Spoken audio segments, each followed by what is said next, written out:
Buenas tardes, compañeros y profesor. En este apartado vamos a realizar el video número 7 de legislación tributaria. Pues hablando primeramente de lo que es el concepto o lo que es realmente el hecho generador en legislación tributaria. Podemos decir que el hecho generador es el que nos indica qué actos, negocios, comportamientos se pueden hacer o no hacer de acuerdo a las obligaciones tributarias y especificar a cuál de los tributos pertenece. Como primer punto vamos a hablar de lo que es un sujeto activo, que ese responde a la pregunta de quien administra, gestiona, fiscaliza y recauda el tributo. En el caso del impuesto a las utilidades, ¿a cuál dirección general tributaria corresponde esa área como tal? El sujeto pasivo pues responde a la pregunta sobre quién está obligado a realizar el pago del impuesto. Pues en este apartado también tendremos la figura del contribuyente, que cuando se está ante un contribuyente es pues el obligado principal sobre quien recae esas responsabilidades desde presentar las declaraciones hasta el pago de estos pues, tributos o infracciones por el incumplimiento del tributo. El aspecto material del impuesto son las utilidades, pues son las rentas de dinero en especies, pues ocasionales, continuas, así como cualquier otro ingreso o beneficio de fuente de un producto, de una actividad lucrativa. Por ejemplo, personas físicas que obtienen dinero por servicios técnicos, servicios profesionales o personas que generan ingresos por medio de empresas que venden artículos o servicios. El aspecto espacial son tributos nacionales y tributos locales. Los primeros se cobran en todo el territorio nacional, pues como el impuesto al valor agregado, y los tributos locales son los tributos municipales como las patentes, que estarán suspendidos de acuerdo al ámbito geográfico. El aspecto temporal, pues a partir de enero, se considera a partir de enero al 31 de diciembre de cada año.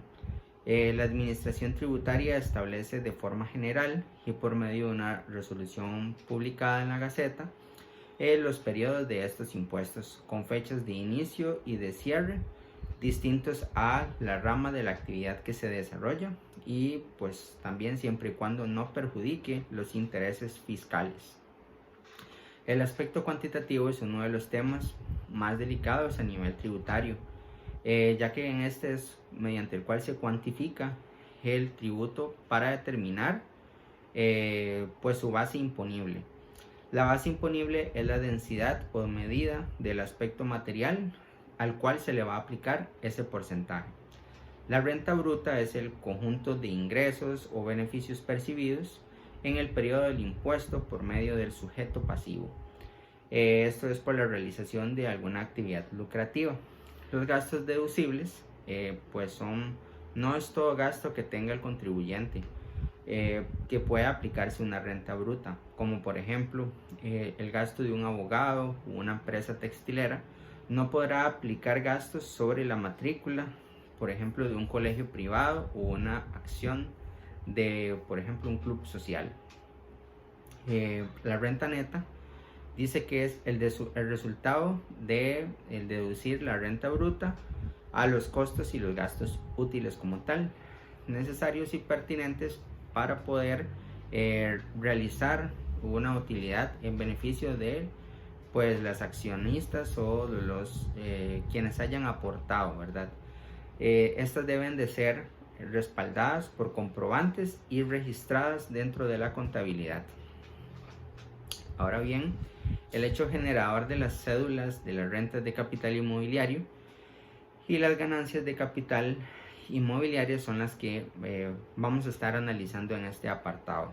Los impuestos de las rentas y ganancias y pérdidas del capital se aplica sobre la renta de las fuentes de dinero costarricense derivadas del capital de ganancias o pérdidas de ese capital propio. provenientes de bienes o derechos de contribuyentes, así como las diferencias cambiarias originadas entre activos y pasivos que resulten en el momento que se realice la operación o la percepción de algún ingreso que se haya pagado o pago de un pasivo. Estos no deben de estar afectados por parte de un titular o la obtención de rentas gravadas en impuestos de las utilidades. Las rentas de capital se pueden clasificar en capital inmobiliario y capital mobiliario, y también en ganancias y pérdidas del capital. Las rentas de capital inmobiliario corresponden a provenientes por arrendamientos de bienes inmuebles o la constitución o cesión de derechos de bienes inmuebles y la facultad de uso o goce de bienes inmuebles.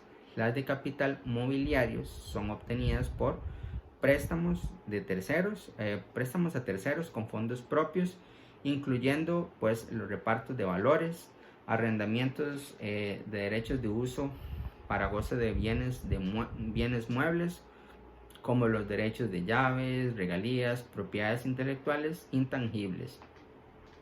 Los planes de beneficio del régimen obligatorio de pensiones y la distribución de la renta disponible en dividendos y participaciones sociales. También en la distribución de excedentes de cooperativas, asociaciones solidaristas y beneficiarios de algún tipo de dividendos. Las ganancias y pérdidas del capital corresponden a las variaciones en el valor del patrimonio y el contribuyente por la alteración de una composición. Y estas alteraciones pueden ser de transmisión onerosa de bienes o derechos y pues también de incorporación de bienes o derechos al activo o el patrimonio. No son alteraciones las localizaciones de derechos como un terreno destruido, distribuciones de bienes de ganancias, aportes a un fideicomiso por medio de una garantía o un testamento y la reducción de capital por devolución de aportaciones. Y no son pérdidas de capital las que no son justificadas, las de debido consumo, las donaciones o obsequios o dádivas o pérdidas en juegos del azar. Los contribuyentes son todas las personas físicas o jurídicas que cuentan o no con una personalidad jurídica mediante fondos, inversiones o cualquier otra figura similar que capte recursos del mercado de valores, que obtenga ya sea rentas grabadas, ganancias o provechos grabados o exentos, percibidos o devengados en el periodo fiscal. La renta disponible es el remanente a reducir de la renta imponible, como las ganancias, provechos grabados, exentos de un periodo fiscal, al impuesto y las reservas espaciales, cuando por ley se tiene un contribuyente por medio de una obligación. También podemos hablar acerca de las excepciones de rentas de capital, que son las rentas y ganancias del capital obtenidos por fondos de pensiones, rentas y ganancias de capital obtenidos por el sistema de pensiones o jubilaciones del Magisterio Nacional, la distribución de dividendos, rentas y ganancias por el capital derivadas de fondos particulares, los intereses generados por algún tipo de saldos en cuentas de ahorro y cuentas corrientes, subvenciones otorgadas por el Estado o bien instituciones o organismos internacionales, ganancias del capital por transmisión de vivienda habitual, intereses o títulos de valores emitidos por el Estado o bien también por el exterior, las herencias, los legados o donaciones pues respecto a preceptores del donante como tal, y las inversiones provenientes de fideicomisos sin fines de lucro. Todas estas son excepciones de rentas de capital. Ahora bien, vamos a ver un poco ya de manera matemática cuánto es lo que se tendría que pagar, ya pasando de la teoría a la práctica. Por ejemplo, si una persona vende una casa, ¿cuál es ese impuesto que debería de pagar? Bueno, la tarifa del impuesto es el 1.5% sobre el valor del traspaso. Esto lo vamos a realizar de acuerdo a la base imponible que se tenga. En este caso, el ejercicio dice que son 3.500.000 colones. A esa base imponible vamos a calcular esa tarifa de impuesto, que es el 1.5, dándonos un impuesto por pagar de 52.500. Esto es un ejemplo meramente obtenido de páginas de Hacienda, en la cual podemos pues observar mediante una calculadora que existe cuánto va a ser ese impuesto por pagar de acuerdo a la base imponible que tenemos como cálculo inicial.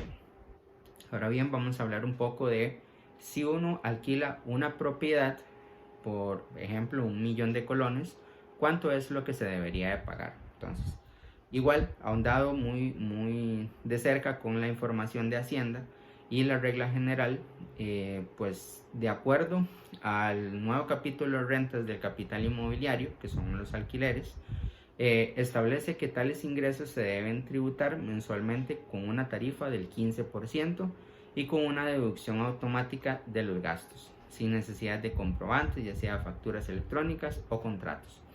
Entonces, por ejemplo, tenemos un alquiler de 1.000.000 de colones con una tarifa del 15%. A ese 1.000.000 de colones le vamos a aplicar el 15%, que son 150.000 colones, que a partir de eso vamos a sacar nuestra base imponible, que es al 1.000.000 de colones le voy a restar el 15%, o traducido en números, en dinero, 150.000 colones, lo que me va a dar una base imponible de 850.000 colones. Es ahí, a partir de esta base, el cual yo le voy a sacar igual forma el 15% para poder sacar el monto de la cuota que se debería de pagar por medio de un alquiler. En este ejercicio nos da 127.500 colones. Esa sería la cuota o la tarifa que se debe pagar por el alquiler de una propiedad de 1.000.000 de colones.